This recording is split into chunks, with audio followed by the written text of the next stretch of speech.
আসসালামু আলাইকুম দর্শক বন্ধুরা, আঞ্চলিক ভাষার ভিডিও পর্ব ১। আমি নওগাঁ সাপাহারের ভাষায় আঞ্চলিক ভিডিও বানাবো বলে কয়েকদিন আগে আপনাদেরকে আপডেট দিয়েছিলাম। তারা ধারাবাহিকতায় আমি এই ভিডিওটি শুরু করছি। তো দেখেন, এই যে আমাদের বাগানে আসছি এখন এই যে আমের মুকুল দেখতে। তো এই আমের মুকুল দেখতে এসে মনে করলাম যে একটা ভিডিও নিয়ে আপনাদের সাথে শেয়ার করে দিই। দেখো জি দর্শক বন্ধুরা, মাত্র ২ বছর আগে আমের গাছগালা লাগালছি, কিন্তু এখন দেখা যাচ্ছে যে এই গাছগালাতে সুন্দর গত বছর মুকুল আসেনি, কিন্তু এবছর সুন্দর মুকুল আসছে। তো আমটা লিলি যেহেতু কষ্ট করে গাছ লাগালছি, এখন এই গাছ থেকে যাই 10 টাকা আসুক বা 10 টাকার আম হোক, সেটাই এখন কিন্তু লাভ হবে। তো প্রত্যেক গাছ কিন্তু রূপালি, সাপাহারে জানেন যে সব রূপালি আম। তো তারই সাথে কিন্তু রূপালি আমের গাছগালাতে নতুন মুকুল আসছে। এখন নতুন গাছ নতুন মুকুল, সাথে তো আম নিতেই হবে।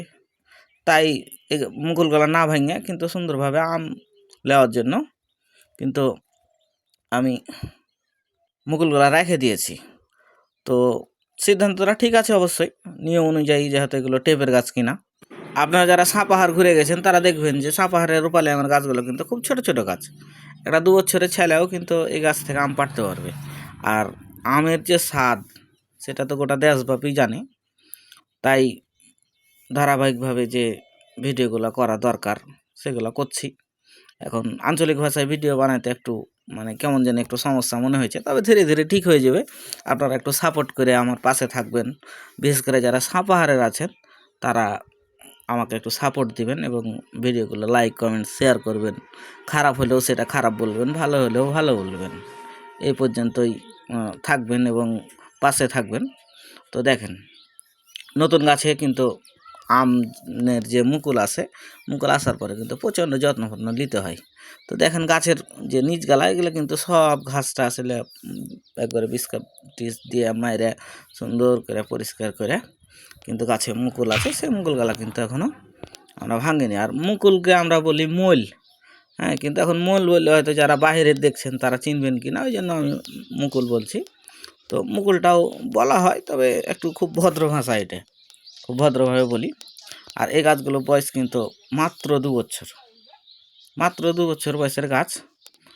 তো আশা করছি প্রত্যেকটা গাছে প্রায় ৮ কেজি ১০ কেজি করে আম হবে। এখন ৮ কেজি ১০ কেজি আম যদি হয়, তো যাই আগায় হয়তো গাছের দামটা এই বছর উঠে গেল।